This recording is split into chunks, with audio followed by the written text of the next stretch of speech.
जीवन में आप जैसे हैं वैसे ही बने रहिए, किसी की नकल मत कीजिए, क्योंकि हमेशा मूल वस्तु की कीमत नकल से ज्यादा होती है। हाय फ्रेंड्स, मैं नितिन चौहान आज रविवार को फिर एक नए सद्विचार के साथ जो बदल दे आपकी जिंदगी। अगर आपने मेरे चैनल को अब तक सब्सक्राइब नहीं किया है तो जरूर कर ले। चलिए चलते हैं कहानी में। एक बार की बात है, एक राज्य में राजा बड़े ही शान से राज करता था। उसके दरबार में बड़े बड़े विद्वान लोग, सलाहकार, मंत्री मौजूद रहते थे। एक बार एक व्यापारी उसके दरबार में आता है। उसके पास 2 हीरे थे। उसमें से एक असली हीरा था और एक उसके जैसे ही दिखने वाला एक कांच का टुकड़ा। उसने दरबार में राजा के सामने एक प्रस्ताव रखा कि मैं बहुत राज्य में होके आया हूँ, मगर कोई भी अभी तक इन दोनों का फर्क नहीं कर पाया है। अगर आपके राज्य में भी कोई बुद्धिमान व्यक्ति है जो इन दोनों में से असली हीरे को पहचान सके तो मैं ये हीरा दरबार में खुशी खुशी भेंट कर दूंगा। मगर अगर कोई नहीं पहचान सका तो इस हीरे की मूल्य का आपको मुझे धन देना होगा। राजा ने प्रस्ताव स्वीकार कर लिया। बारी बारी से सभी विद्वान, सलाहकार, मंत्री लोग आकर उसे टटोलने लगे, मगर कोई भी उसमें से असली हीरा नहीं पहचान सका।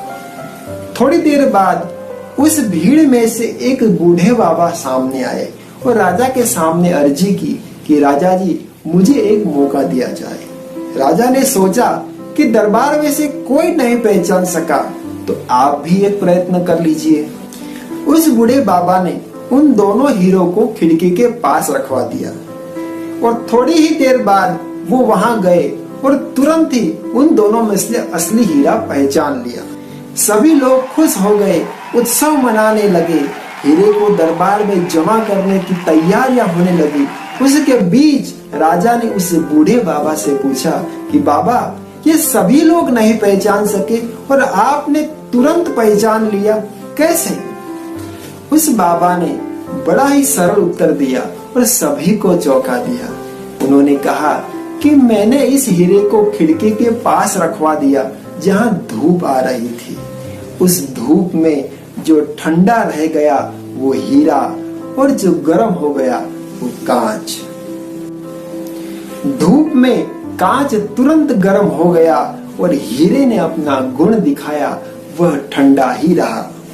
ये कहानी हमें बहुत बड़ी बात सिखाती है। जीवन में हम कई बार छोटी छोटी बातों में गुस्सा करने लगते हैं।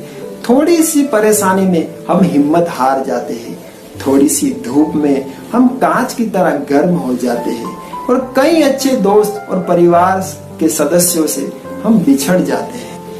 ये कहानी हमें यही सीख देती है कि जीवन में किसी के जैसे दिखने से हमारी कीमत नहीं बढ़ती, बल्कि हमारी असली कीमत तो हमारे संस्कार और हमारे गुण ही है।